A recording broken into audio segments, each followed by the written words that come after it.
Di video kali ini kita akan membahas latihan soal lanjutan berkenaan dengan P3K 2024 untuk formasi penata layanan operasional, bagian ketiga.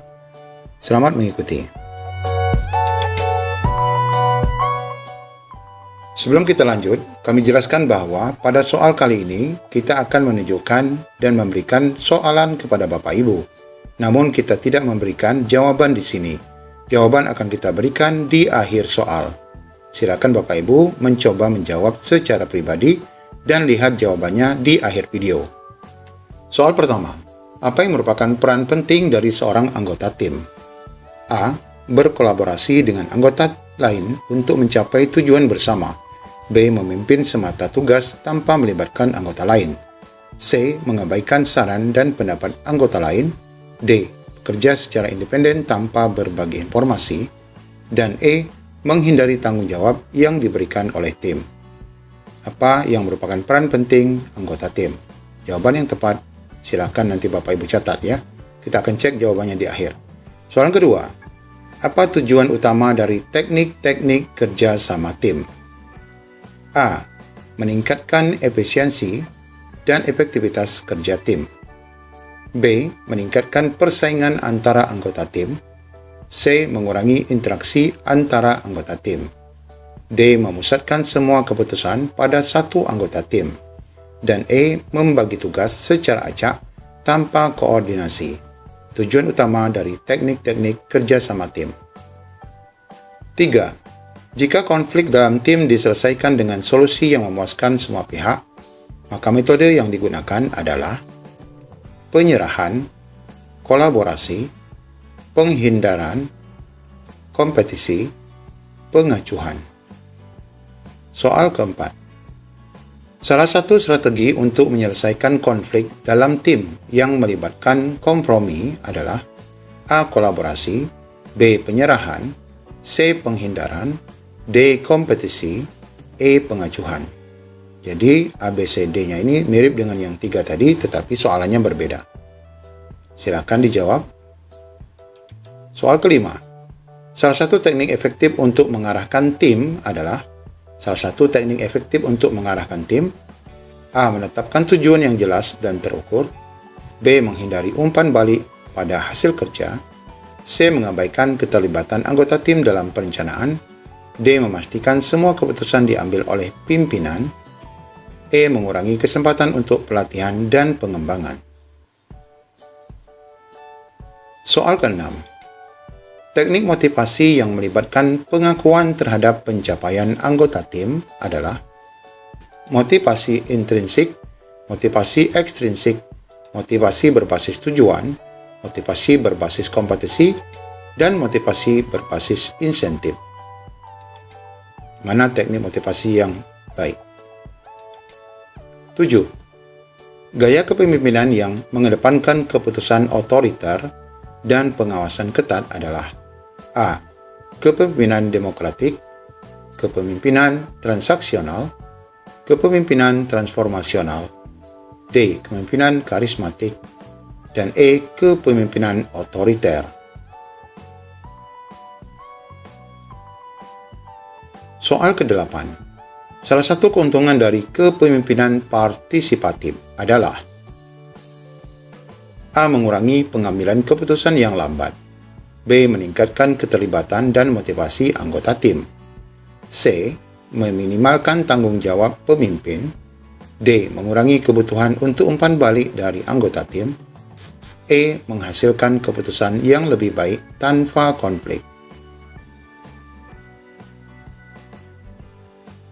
Soal ke-9. Apa karakteristik utama dari kepemimpinan yang efektif? A. Kemampuan untuk mendengar dan merangkul pendapat tim. B. Mengambil keputusan tanpa melibatkan orang lain. C. Mempunyai visi yang jelas untuk masa depan. D. Memiliki pengetahuan teknis yang mendalam. Dan E. Mendorong kompetisi di dalam tim. Karakteristik utama dari kepemimpinan yang efektif. Soal ke-10. Mengapa penting untuk menggunakan alat bantu perencanaan seperti Gantt chart? A. Untuk mempercepat proses pengambilan keputusan. B. Untuk memvisualisasikan progres dan alokasi sumber daya. C. Untuk mengurangi biaya produksi. D. Untuk meningkatkan kepuasan klien. Dan E. Untuk menganalisis perilaku pasar. Gantt chart. Untuk apa Bapak Ibu? Soal 11. Apa langkah yang harus diambil setelah menetapkan tujuan dalam perencanaan? A. Mengembangkan langkah-langkah strategis untuk mencapainya. B. Melaksanakan rencana yang telah disusun. C. Mengadakan evaluasi terhadap tim. Dan D. Mencari umpan balik dari pemangku kepentingan. Serta yang E. Membentuk tim baru untuk eksekusi. Apa langkah yang harus diambil setelah menetapkan tujuan dalam perencanaan? Soal ke-12. Bagaimana Gantt chart berperan dalam perencanaan? Gantt chart. A. Menyediakan analisis keuangan proyek secara mendetail. B. Memvisualisasikan tugas dan waktu dalam proyek. C. Mengidentifikasi area dengan potensi risiko tinggi. D. Merumuskan strategi pengembangan produk. Dan E. Mengukur efektivitas pemasaran. Sekali lagi, Gantt chart. 13. Apa yang dimaksud dengan teknik-teknik perencanaan? A. Yaitu metode untuk menilai risiko proyek. B. Alat untuk merancang rencana yang strategis dan efektif. C. Proses untuk menyusun laporan kinerja. D. Sistem untuk mengidentifikasi target pasar. Dan E. Metode untuk menganalisis data pelanggan. Apa yang dimaksud dengan teknik-teknik perencanaan? Soal 14. Apa fungsi utama pengorganisasian dalam manajemen? Fungsi utama pengorganisasian: A. Mengelola sumber daya untuk mencapai efisiensi maksimal. B. Menciptakan struktur untuk mendukung visi organisasi. C. Mengidentifikasi peluang di pasar. D. Mengembangkan produk baru secara berkelanjutan. E. Melakukan penelitian tentang kompetitor. Apa fungsi utama pengorganisasian dalam manajemen? Soal ke-15. Mengapa penting untuk melakukan evaluasi setelah menerapkan rencana? A. Untuk menyesuaikan anggaran yang telah ditentukan. B. Untuk menilai dampak dari keputusan yang diambil. C. Untuk memastikan semua tim memahami tugas mereka. D. Untuk mengidentifikasi area yang perlu perbaikan. Dan E. Untuk merayakan kesuksesan tim. Mengapa penting melakukan evaluasi setelah menerapkan rencana? Soal ke-16. Apa tujuan dari penggunaan teknik-teknik perencanaan? A. Menghindari konflik antar tim. B. Meningkatkan koordinasi antar departemen. C. Memastikan efisiensi dalam mencapai tujuan. D. Mengurangi risiko kesalahan manusia. Dan E. Meningkatkan pengalaman pelanggan. Apa tujuan dari penggunaan teknik-teknik perencanaan? Soal 17. Apa yang termasuk dalam langkah-langkah perencanaan? A. Mengidentifikasi tantangan dan peluang. B. Menyusun rencana darurat. C. Menetapkan tujuan dan mengembangkan strategi. D. Mengadakan pertemuan evaluasi berkala. Dan E. Mengimplementasikan teknologi baru. Apa sih yang termasuk dalam langkah-langkah perencanaan? Soal 18. Apa pengertian dari Gantt chart dalam konteks perencanaan proyek? Alat untuk menganalisis anggaran proyek. B. Grafik yang menunjukkan progres dan tenggat waktu. C. Diagram yang menggambarkan interaksi antar tim. D. Sistem untuk memantau kinerja karyawan. Atau E.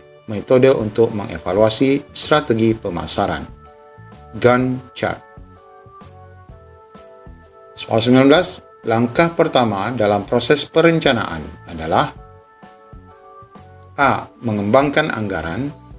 B. Mengidentifikasi kebutuhan dan tujuan. C. Mengumpulkan data dari keseluruhan departemen. D. Membuat daftar risiko potensial. Dan E. Menetapkan batas waktu pelaksanaan. Langkah pertama dalam proses perencanaan. Soal ke-20.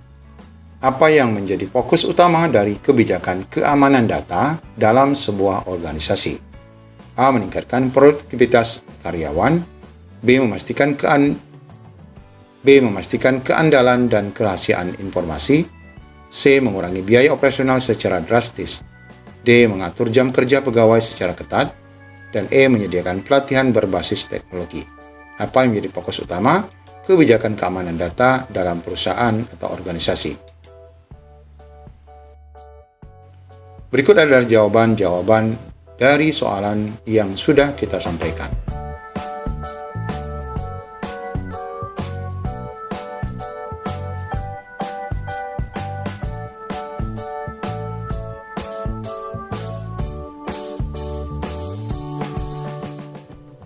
Sampai jumpa di video mendatang. Assalamualaikum warahmatullahi wabarakatuh.